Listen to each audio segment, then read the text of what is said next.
کے ایک خادم ہوئے، ان کا اصل نام امیر بابا لکھا ہے بعض جگہوں پہ، لیکن ان کو کڈن میاں بڈھے میاں کئی ناموں سے یاد کیا جاتا ہے۔ بڑے درویش تھے، صاحب حضوری آدمی تھے۔ اکثر لوگ دم درود کرانے آتے تھے ان کے پاس۔ بزرگوں کے پاس لوگ آتے ہیں، اللہ کے بندے دعا کرتے ہیں تو اللہ خیر فرما دیتا ہے۔ آج کل کا زمانہ نہیں، اب تو دکانداری ہے نا، ٹوکن چلتے ہیں، تو اللہ تعالیٰ خیر کرے، حالات بڑے عجیب و غریب ہے۔ تو ان کے پاس لوگ آیا کرتے تھے دم کرانے۔ انہوں نے نا دور ایک برتن رکھا ہوا تھا، تو کوئی آدمی آتا تو تھوڑا سا اس میں نذرانہ ڈالتا، نہ کہتا حضرت جی میرا یہ کام ہے، یہ کر دے۔ وہ خلیفہ تھے حضرت سلطان باہو کے، وہ گردن جھکاتے، تھوڑی دیر کے بعد سار اٹھاتے، کہتے تیرا کام ہو جائے گا۔ صحیح مسلم کی حدیث ہے، نبی پاک نے فرمایا رب اشغاز اغور لو اقسم علی اللہ لابرہ، اللہ کے کچھ بندے ایسے ہیں جو اللہ کو قسم بھی دے تو اللہ ان کی قسم پوری کر دیتا ہے۔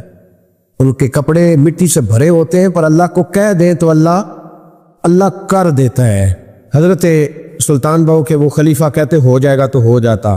پھر کوئی بندہ آگے کہتا یہ نذرانہ ڈال دیا ہے تو کام، گردن جھکاتے کہتے اپنے پیسے نکال کے لے جا، تیرا کام کوئی نہیں ہونا۔ ایک دفعہ کچھ سید زادیاں آ گئیں، انہوں نے آ کے نا اس زمانے میں 100 روپیہ، سمجھ لے کہ آج کل 1,00,000 روپیہ بابا جی کے نذرانے والے گلے میں ڈالا اور آ کے کہا کہ بابا ہمارے نا ایک بچے کو سزائے موت ہو گئی اور حلفاً بتاتے ہیں کہ ناجائز پھانسی کا حکم ہوا ہے، تو تیری رب رسول کی بارگاہ تک رسائی ہے، مہربانی کر، سیدوں کا بچہ ہے، مہربانی کر۔ بابا جی نے گردن جھکائی اور کہا اپنا 100 روپیہ نکال کے لے جاؤ، مشکل ہے بچہ بچے تو میں کچھ نہیں کر سکتا۔ سید آدمیاں تھی، روتی ہوئی لوٹ گئیں۔ بچے کی نانی زندہ تھی، ان کو جا کے بتایا تو وہ رونے لگ گئی، کہنے لگی تمہیں بات نہیں کرنی آئی، اللہ کے بندے بڑے نرم دل ہوتے، تمہیں منانا نہیں آیا، ورنہ یہ ہو سکتا تھا۔ میں جاتی ہوں۔ وہ آئی، 100 روپیہ ڈالا اور بابا جی امیر صاحب کے پاس بیٹھ کے کہنے لگی بابا بات یہ ہے کہ ہم سید ہے سارا ہمارے گھرانے کا، پر چلو آج تک رسائی تیری ہے، آج کل تیرے تعلقات مضبوط ہیں تو مہربانی کر، کوئی غلط بات نہیں، بچے کو پھانسی غلط ہو رہی، مہربانی کر۔ بابا کہنے لگا اماں میرے بس میں نہیں، میں بھی تو اللہ کا کمزور بندہ ہوں نا، مالک کا کمزور بندہ ہوں، کو ضروری نہیں، دعا پہ فضل ہوتا ہے، اگر اس کی مشیت ہو تو پھر بندہ کیا کر سکتا ہے۔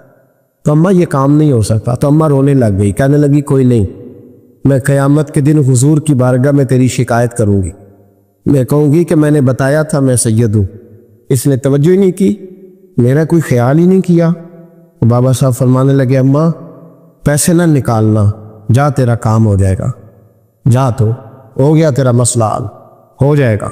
وہ آپ پیسے رکھتے تھے تو سال کے بعد، 6 مہینے کے بعد، مہینے کے بعد جا کے حضرت سلطان باہو کو دے کے آیا کرتے، وہ وہاں لنگر میں یا کسی جگہ خرچ کرتے۔ جس دن اس بچے کی پھانسی کا وقت تھا نا، تو وہ بابا جی حضرت سلطان باہو کے پاس چلے گا۔ حضرت سلطان باہو کے مزار پہ جو دوست گئے ہیں یا میرے ساتھ گئے ہیں وہ جانتے ہیں کہ گڑھ موڑ سے یوں مڑتے ہیں، آگے دربار ہے، تو گڑھ موڑ پہ حضرت سلطان باہو ان کے استقبال، ان کو وہاں پتہ چل گیا کہ وہ آ رہا ہے، آئے دروازے گڑھ موڑ تک، مرید ساتھ تھے، تو حضرت سلطان باہو کہنے لگے یار تو نے اچھا نہیں کیا، اپنے خلیفے تو نے اچھا نہیں۔ کہنے لگے حضور چارہ کوئی نہیں تھا، سید زادیاں آ گئی تھی، حضور کا خاندان تھا، میں کیا کرتا۔ مرید کہتے ہیں ہمیں سمجھ نہیں آ رہی کہ یہ کیا ہو رہا ہے۔ کہنے لگے مجبوری تھی، کیا کرتا، کدھر جاتا، حضور کا خاندان تھا۔ کہا تو نے اچھا نہیں، کہتے ہمیں نہیں سمجھ آ رہی کہ تو نے اچھا نہیں کیا۔ وہ کہتے ہیں حضور کا خاندان تھا، اس کا معنی کیا ہے؟ کہتے تھوڑی دیر گزری، بچہ وہاں سے رہا ہو گیا، حضرت سلطان باہو کے خلیفہ کا انتقال ہو گیا، وہ وصال کر گئے، وصال ہو گئے۔ آپ نے جنازہ پڑھایا، دفن کیا، تو غلام کہنے لگے حضور یہ ماجرا کیا ہے؟ آپ فرمانے لگے اس نے اللہ کے حضور دعا کی تھی کہ مولا جناب اسرائیل نے اس دن کسی نہ کسی کی روح لے نہیں آنا ہے نا، تو میری لے جائے۔ اب سید زادیاں دروازے پہ آ گئی ہے، تو سادات کو تو خالی نہیں نہ بھیجا جا سکتا، مصطفیٰ کا خاندان ہے، حضور میری روح لے جائی جائے اور اس سید زادے کو چھوڑ دیا جائے۔ فرمائے اس نے اللہ کے حضور قربانی دے کے وَفَدَيْنَاهُ بِذِبْحٍ عَظِيمٍ، جس طرح حضرت اسماعیل کے لیے مینڈا آ گیا تھا تو ان کی جگہ ان کی روح کو قبول کر لی۔ حضرت سلطان باہو کا نام تو سنا ہوگا آپ حضرات، الحمدللہ کافی لوگوں نے سنا ہوا۔ حضرت سلطان باہو رحمۃ اللہ علیہ کے جو والد تھے ان کا نام تھا حضرت بازید، جاگیردار تھے، دنیا دار تھے، بہت بڑے مالدار تھے۔ فرماتے مذہب کی طرف میرا رجحان نہیں تھا، چوتھی شادی کی بی بی راستی کے ساتھ، بی بی صاحبہ بڑی نیک تھی. بی بی صاحبہ کہتی ہے میرا دل کرتا تھا میرا خامد بھی نمازی ہو جائے. اور عام دنیا دار نہیں تھے، 7 جاگیروں کے مالک تھے، تو بہت بڑے جاگیردار تھے حضرت سلطان باہو رحمۃ اللہ علیہ کے والد. بی بی صاحبہ کہتی ہے نمازی بنانا تھا خامد کو. کس کو؟ کس نے؟ بولے کس نے نمازی بنانا ہے؟ اور بیوی کو کس نے بنانا ہے؟ پکی گل ہے جی. میں کونسلر صاحب نوں میں کیا ماشاءاللہ جیت گئے ہو؟ کہندے ہاں جی. میں کہندے جی کوئی حکم ہوئے تو میں دسو. میں کہ حکم ہے کہ تسی اپنے ہلکے دے بندیاں دی ڈیوٹی لانی، کیڑا نماز حاضری لانی ہے، کیڑا نماز پڑھنا ہوندا ہے تے کیڑا نہیں ہوندا. کہنے لگے بڑے سیانے نکلے ہو، پہلا مینوں ہی بسیتے باڑ چھڑیا جی. میں جاؤں گا تے دوجیاں دی حاضری لاں گا نا. تو خامن نمازی بنائے گا بیوی کو تو اس سے پہلے خود بنے گا تو بنائے گا نا جی. جی تو اگر خامن کہہ دے تو پڑھیا کر، میرے پیچھے نہ لگی کیونکہ جنی کو تو پڑھنی ہونی میں پڑھنی ہے نا. تو میں آج میں ایک دوست کو کہہ رہا تھا بچے وہ کام نہیں کرتے جو آپ کہتے ہیں. اور میں نے جمعے میں بھی کہا تھا بچے وہ کرتے ہیں جو ہمارا عمل دیکھ کے بچے چلتے ہیں، صرف بات پہ عمل نہیں کرتے. بی بی راستی کہتی ہے میں نے ٹھان لی کہ میں نے اس جگیردار کو، وڈیرے کو، اس موٹے بڑے چودھری کو میں نے نمازی بنانا اور بنا کے دکھانا ہے نمازی. بی بی صاحبہ کہتی ہیں کہ وہ جس خاتون کی بھی باری ہوتی تھی، 4 بیویاں ہوتی تھیں، وہ اس کا حق ادا کرتے تو بعد میں اپنی خوابگاہ میں جا کے آرام کرتے. ان کا جو خادم تھا ملازم، وہ رات کو دودھ کا پیالہ انہیں دینے جاتا تھا، سونے سے پہلے ان کے پاس دودھ کا پیالہ پہنچتا تھا. تو بی بی صاحبہ کہتی ہیں میں نے رات کو ملازم سے کہا دودھ دینے تو نہیں جائے گا، میں جاؤں گی. تو میں آدھی رات کو دودھ کا پیالہ لے کے حاضر ہوئی. تو کیسے آئی؟ میں نے کہا بی بی ہوں آ گئی ہوں تو اب مہربانی کریں. میں نے کہا اگر اجازت دیں تو آپ کے پیر نہ دبا دوں. چل دبا دے. بی بی کہتی ہیں پیر دباتے دباتے میں نے کہا اگر اجازت دیں تو صبح نماز کے لیے جگا دوں، یہ نماز کی تبلیغ ہو رہی ہے. تو بابا جی پتہ کیا کہتے ہیں حضرت بازید؟ کہنے لگے تو مجھے جانتی نہیں، خبردار مجھے تبلیغ کرنے کی کوشش کی. اس گھر میں رہنا ہے تو سانس اونچا نہ لینا. پتہ ہے تو کس کے ساتھ بھی آئی؟ خبردار. کہتے میں چپ کر کے آ گئی.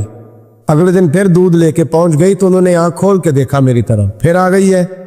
میں نے کہا میرے خاوند ہے، میرے سر کے تاج ہے، پیر دبا دوں؟ کہ دبا دو. کہتے میں نے 10 منٹ پیر دبائے تو میں نے کہا اگر جان کی امان پاؤں تو فجر میں جگا دوں. میں نے جلال فرمایا. کہنے لگے تجھے کہا تھا نا کہ مجھے کسی کا مشورہ قبول نہیں، تو کون ہوتی ہے مجھے بات کرنے والی، چل دوڑ جا. بی بی صاحبہ کہتی ہیں میں 10 دن جاتی رہی. کتنے دن؟ انہوں نے سختی بھی کی، برا بلا بھی کہا، اور کئی دن یہ بھی کہا کہ کل آئی تو پھر یاد رکھنا. کہتی ہے 10ویں دن میں گئی تو حضرت بازید کہتے ہیں میرے دل میں خیال آیا یہ جان چھوڑنے والی نہیں، یہ باز نہیں آئے گی. اور چلو ہے بھی تو میری بیوی، غلط بات بھی کوئی نہیں کر رہی، کہہ بھی نماز کر رہی ہے. کہنے لگے اگر میں سویرے اٹھ جاؤں تو پھر دوبارہ تو نہیں آئے گی، تو دوبارہ تو نہیں آئے گی. یہ دیکھیں میاں بیوی کا آپس میں رشتہ. سویرے اگر میں اٹھ جاؤں نماز کے لیے تیرے کہنے میں تو میری جان چھوڑ دے گی تو.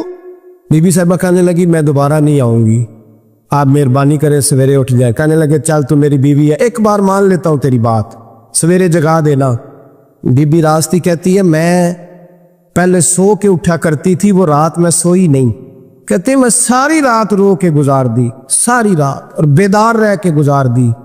سویرے فجر کے وقت پانی گرم کیا، بغل میں مصلی لیا، خامد کو بیدار کیا، وضو کرایا. اور کہتی ہیں جب وہ اللہ اکبر کہہ کے سنتوں کی نیت باندھی تو میرے اس طرح آنسو گرے جیسے سیلاب آتا ہے اور دریا کا بند ٹوٹتا ہے. اور میں نے رو کے کہا مولا میرے اختیار میں یہیں تک تھا، میں مصلی پہ کھڑا کر سکتی ہوں، میں دل تو نہیں نہ بدل سکتی، وہ تیرے قبضے میں ہے، مقلب القلوب ہے، فضل کر اس کا دل بدل دے. فرماتی ہے میں روتی رہی، 2 رکعتیں پڑھ کے میری طرف دیکھا تو فرضوں کی نیت باندھ لی، اور 2 فرض پڑھ کے پھر میری طرف دیکھا. کہنے لگے خبردار سویرے جگانے آئی تو. میں نے کہا جی نہیں جگاتی.